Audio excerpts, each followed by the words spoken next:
This is a case. It was just 10 seconds before my 15-year-old daughter was to be cremated. The sound of police sirens filled the air, and several officers appeared before us. As I stood there in shock at the sudden turn of events, an unexpected person began trembling violently, their face pale as a ghost. Why is this person so shaken? Soon after, I learned the real reason why my daughter left this world and who was responsible for it. Overwhelmed by shock and anger, I vowed revenge and resolved to take action. This decision would lead to a life-altering event that changed the course of my life forever. I am Nancy, 40 years old. I met my husband, Jason, who is 2 years younger than me, through a mutual friend, and we eventually got married. After that, our daughter Emma was born, and the three of us lived happily together as a family. Even after getting married, I continued to work as a teacher at a middle school. Though I wasn't a homeroom teacher that year, I was put in charge of the girls' volleyball team due to my past experience as a student, which kept me busy every day. To be honest, balancing work and family was challenging at times, but my students adored me, and I found the work fulfilling. There was another reason why I worked so hard. My husband, unfortunately, had a weak constitution and often fell ill, making it difficult for him to hold down a full-time job. After numerous job changes, Jason eventually gave up on finding employment and became a stay-at-home dad. This meant that my income alone had to support our household. However, thanks to Jason taking care of everything at home, I was able to work with peace of mind. Our daughter, Emma, suffered from severe asthma and had been in and out of the hospital since she was little. Jason often had to take her to the emergency room during late-night asthma attacks. Jason, I'll take her to the hospital tonight. You should rest. Nancy, you have work early tomorrow. Leave it to me. He would say that with such kindness, never showing any sign of frustration, always taking care of our daughter. I was always grateful for my gentle and devoted husband. As Emma grew older, her stamina increased, and her symptoms gradually improved. By the time she was ready to enter elementary school, her asthma attacks had almost entirely subsided. Mom, I'm all better now. I have so many friends at school, and it's so much fun. That's wonderful, Emma. You couldn't attend kindergarten much, so I'm glad you're enjoying school. Emma was overjoyed to be able to go to school and attended every day with a bright, happy spirit. However, even as I watched her with such joy, my husband's expression remained oddly grim. I chalked it up to his usual anxious nature. You're worrying too much. The doctor said that as long as the attacks don't return, she can live a normal life, right? Yeah, that's true, but... Jason adored Emma, but he was overly protective, and this had always been a concern for me. He was meticulous about disinfecting everything Emma touched and would immediately give her medicine if she even so much as coughed. Don't you think it's a bit too early to give her medicine? Maybe you could wait a little and see? What are you talking about? What if it gets worse and something irreversible happens? Jason shot me a sharp glare. I know Emma best. Nancy, please don't interfere. Whenever it came to Emma, Jason's whole demeanor would change, becoming so intense that it sometimes worried me. But the truth was, no one knew Emma's health better than Jason did. Thinking about that, I couldn't argue any further. Then, just when we thought Emma had fully recovered, something strange happened. She suddenly started experiencing dizziness and would collapse to the ground, and some mornings, she was too fatigued to get out of bed. These worrying symptoms began to appear more frequently. Despite running a full range of tests, No clear cause was found, and with no signs of her asthma, even the doctors were baffled. She was so full of life, and now she's suddenly so unwell. While I was filled with concern, Jason eagerly took charge of caring for her. But as I watched him, a strange feeling of unease began to stir within me. One day, I found a lighter under the kitchen exhaust fan. I immediately knew it belonged to my husband because he used to be a heavy smoker. Have you started smoking again? You quit for Emma's asthma treatment. Even if you're smoking under the exhaust fan, it's not good for her. Stop nagging me. I'm stressed out from taking care of the house and looking after Emma. She hasn't had an attack in ages, so it's fine. It was clear that he was upset because I had caught him smoking secretly. Jason clicked his tongue in frustration, his face flushing red with anger. I was shocked to see this different side of my husband, who had always been so gentle and kind. It was like he was a completely different person, someone I didn't know. I felt scared. Seeing him like this made me suddenly anxious. Emma's condition didn't improve, and she started going in and out of the hospital again. As a result, she became more withdrawn and depressed. I was finally able to go to school, but now I'm sad that I can't see my friends. Don't worry, Emma. Daddy's here for you. We'll work hard so you can go back to school. Jason became more devoted to Emma's care, almost as if he was thriving in this role. He took on most of the responsibility for her hospital stays and doctor visits, earning high praise from everyone around him. Today at the hospital, I told the nurse that I'd been keeping a journal of Emma's care, and she complimented me. Oh.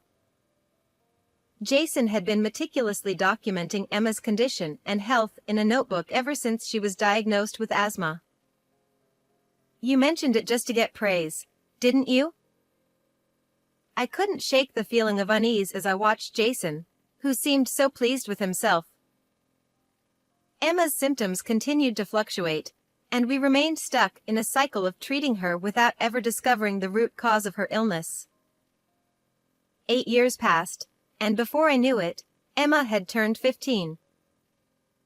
She was still in and out of the hospital and could barely attend school. However, Emma was always positive and never gave up hope. I don't want to fall behind everyone else. She worked hard at her studies despite everything. One day, she was in an especially good mood, smiling as she gazed out the window. I want to go outside and breathe in some fresh air today. That sounds great.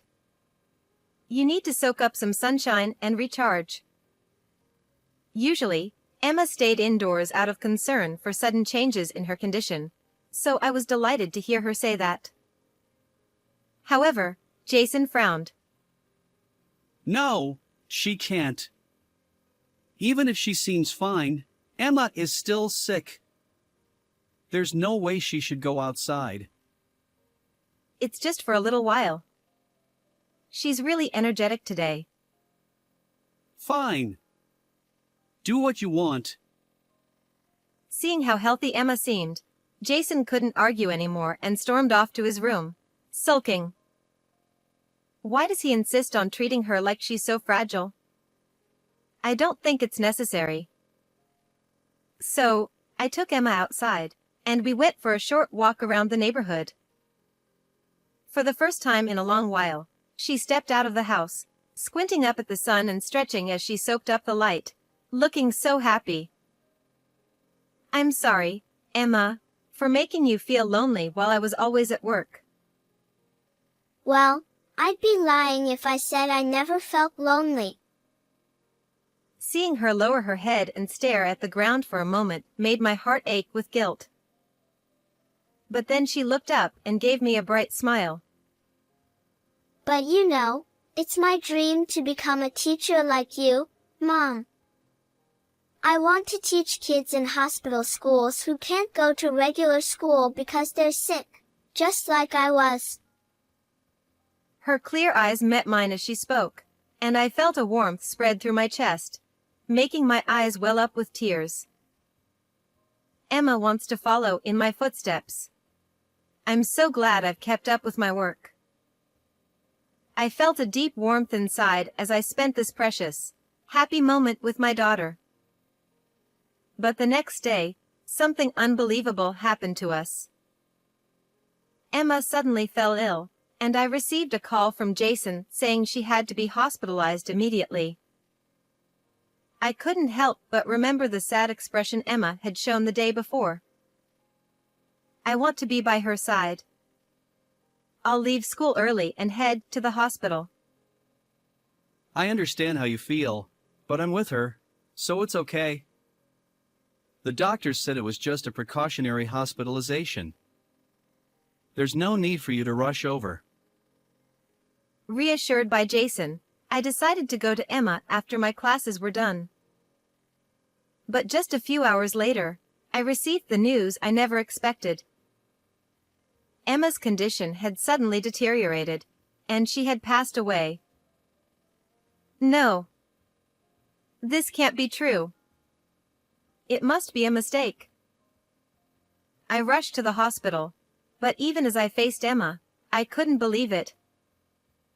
I felt like I was in a nightmare, standing there in shock. It was impossible to comprehend. After all, she had been smiling and full of life just the day before. To make matters worse, the doctors said they didn't know what caused the sudden change in her condition. They suggested an autopsy to determine the cause of death. Emma has been fighting illness since she was little. We can't let them cut her body open after everything she's been through. Jason was in tears, adamantly opposed to the idea. Although part of me wanted to know the cause, I ultimately decided to respect Jason's wishes. You're right. Let's send her to heaven with her body untouched. And so, we proceeded with the funeral as planned. On the day of the service, Emma's classmates attended, and I was grateful that she had managed to make friends despite rarely being able to go to school. After the ceremony, we went to the crematorium with our relatives. Emma, please don't leave me. As the time finally came, Jason clung to the coffin, sobbing uncontrollably. Those around him, who had witnessed his dedicated care for Emma, offered him their sympathy, many shedding tears alongside him. Just as Emma's body was about to be placed in the furnace, a loud siren blared, stopping abruptly right outside the venue. As the crowd began to murmur in confusion, several police officers rushed in. This is potentially a criminal case. We need to perform an autopsy. Stop the cremation immediately. One of the officers shouted, breathless. The urgency in his voice was palpable, but I was completely bewildered by the mention of a criminal case. The air of sorrow quickly turned to shock and confusion for everyone present. What's going on? Jason, what's happening? I asked in a panic, but Jason was pale and trembling uncontrollably. Jason, are you okay? Get a hold of yourself. I shook him gently, and it was only then that he seemed to snap back to reality, finally meeting my eyes. I'm sorry. I just got really scared. After being called over by the police, Jason was informed that Emma's doctor had contacted them, suspecting foul play in her death. The police, fearing the body would be cremated before they could investigate, had rushed to the scene. As a result, Emma's body was taken for an autopsy. We were told it would take several days for the results, and because of the ongoing investigation, the police couldn't provide us with any further details at that time. We were left in a state of confusion. Does this mean Emma was murdered? Yeah, but what I'm more concerned about is how long these several days are going to be.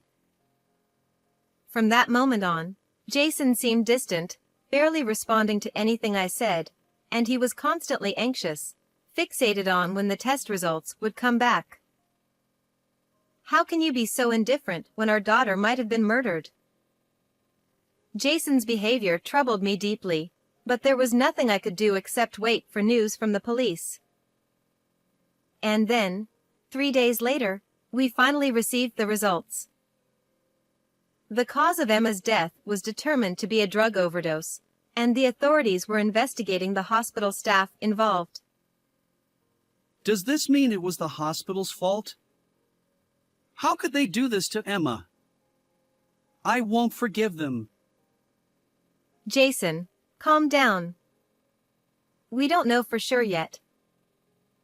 Jason, who had been lifeless and despondent until then, suddenly became very vocal and animated. I couldn't help but feel suspicious of this sudden change in behavior. Jason was the only one who managed Emma's medication. Could he really be the one responsible? For a brief moment, I doubted my husband. But recalling his devotion and care over the years, I quickly dismissed the thought. Just then, a package arrived for me. The sender was Emma, and it turned out to be a birthday present she had arranged to surprise me with. When did she manage to do this? According to Jason, Emma had secretly arranged for the gift to be delivered to our home to surprise me. As I held the mug she had chosen for me, knowing how much I loved coffee, tears began to flow uncontrollably. I noticed a letter was attached, and on the envelope, it read, This is embarrassing, so please read it alone. That's just like her, I thought with a smile. I took the letter and went to Emma's room to read it alone. But as I read, I was struck by its shocking contents, causing my hands to tremble and a chill to run down my spine. If this is true, I will never forgive it. With newfound resolve, I decided to take action. Finally, Emma's body was returned to our home. Welcome home, Emma. You really got me with that birthday surprise. Thank you. I've received your final message too. As I tearfully caressed my daughter, Jason stood beside me, shoulders shaking as he wiped away his own tears. Emma, what was the last message you sent to Mom? You said it was just between you two, and you wouldn't tell Dad. As Jason lovingly gazed at our daughter and spoke to her, I silently watched him. With Emma now back home, we proceeded with her delayed cremation.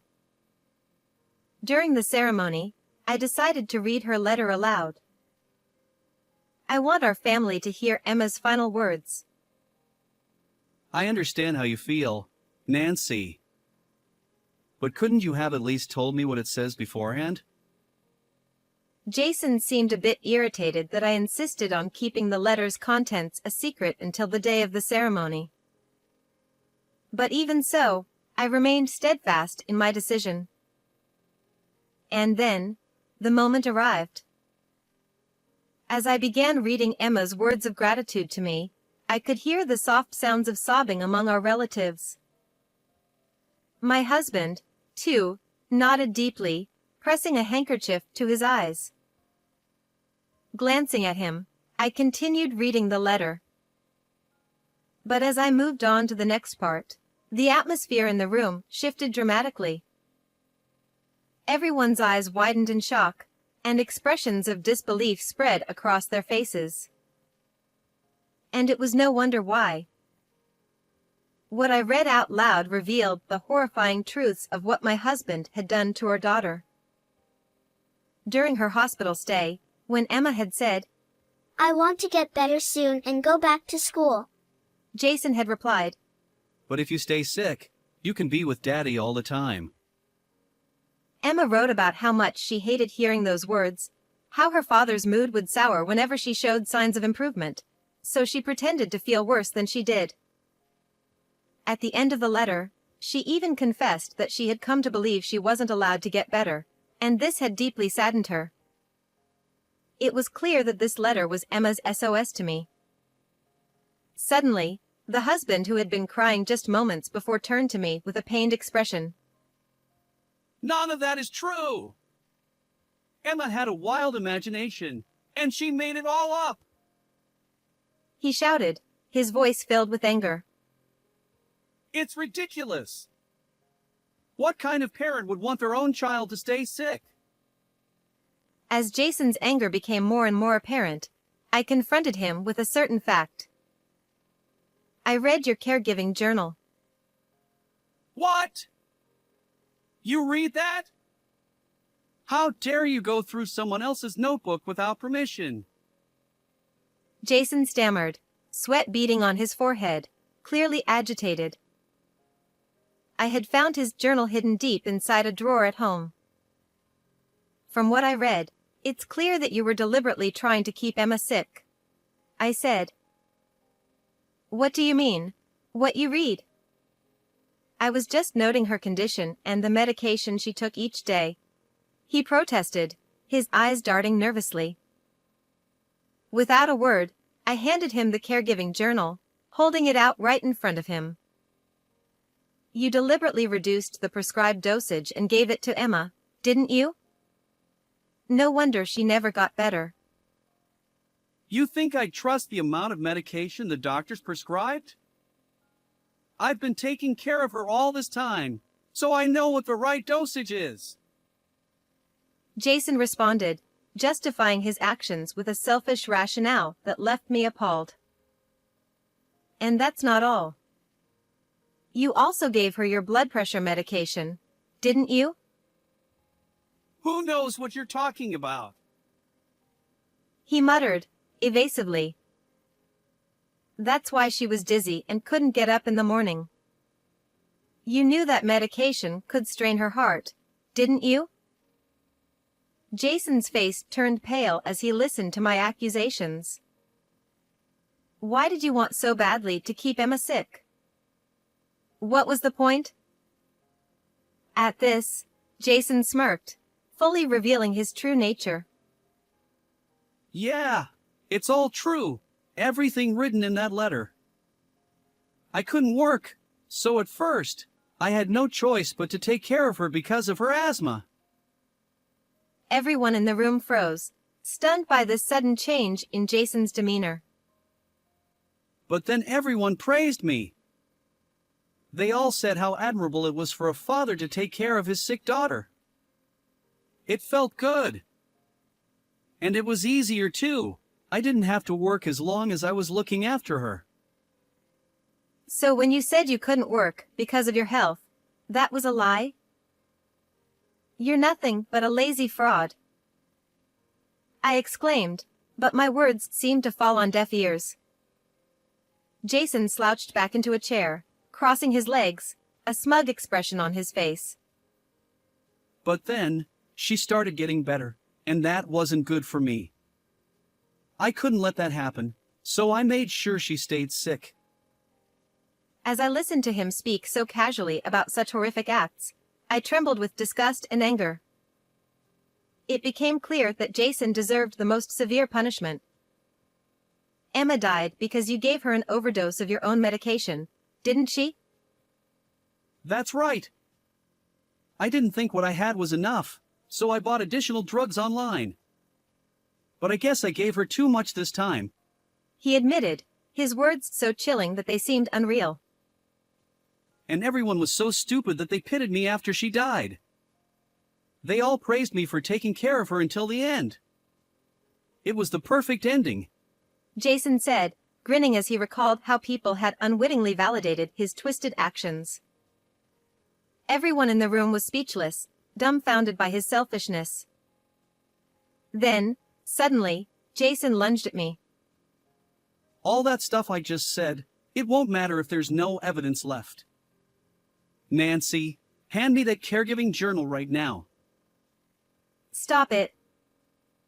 I shouted, but it was too late. Jason snatched the notebook from me, a triumphant look on his face as he pulled a lighter from his pocket. He set fire to the crucial evidence, the caregiving journal, and watched as it burned. I knew restarting smoking would come in handy someday. Jason said, smiling as he watched the notebook burn, the flames dancing in the air. I stared at him with a cold, unyielding gaze. What's with that look? He asked. Unfortunately for you, the notebook you burned is a fake. I anticipated this might happen and handed the real one over to the police. Jason's movements froze, and his expression darkened. Panic started to set in on his face. What? You're saying this isn't mine? No, that can't be true. Unlike you, I don't lie. The police should be on their way here now, and I've recorded this entire conversation. I replied. Jason looked at me with a desperate, almost tearful expression. Nancy, listen to me. I loved Emma. That's why I took care of her. I never meant to take her life. No, you didn't do it for her. You did it because you enjoyed the praise. You used your own daughter just to make yourself feel good. I responded firmly, rejecting his feeble attempts to plead with me. Think about this, Nancy. If I get arrested, don't you think it'll break Emma's heart? No child would want their father to be a criminal. That's not true. I shouted, pulling out Emma's cell phone and showing the screen to Jason. On the screen was a video of Jason yelling at Emma. You're sick. You don't need to get better. Emma had secretly recorded it, perhaps in an attempt to one day expose her father's true nature. And you think she admired you? Don't be ridiculous. She was terrified and only obeyed out of fear. That little, she repaid my care by betraying me. What a terrible kid. Jason muttered, his selfishness enraging me to the core. Don't you dare. Emma did nothing wrong. I will never forgive you. I'll make sure all the evidence goes to the police, and you'll pay for every crime you've committed. Jason's bravado crumbled as the reality of the situation hit him. No! I can't survive in prison. He whimpered, collapsing to the floor as his strength gave out. He lay there sobbing uncontrollably, and I decided to deliver the final blow. I'm divorcing you. And I'll be demanding alimony. You'll pay it all in one lump sum before you're arrested. You'll be penniless when you go to prison. I never thought you could be so cruel. Jason muttered as he looked up at me. I could say the same to you.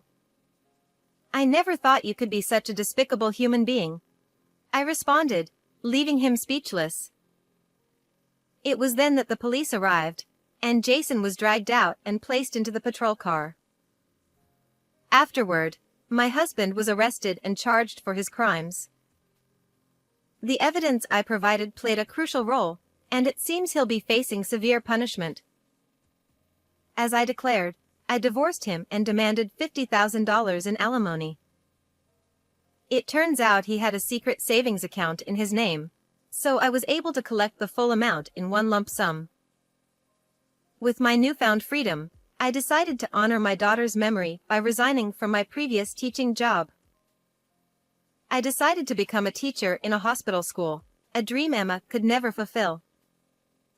I believe she's watching over me from heaven, proud of the new path I've taken. How did you find today's story? Don't forget to subscribe to the channel. See you in the next video.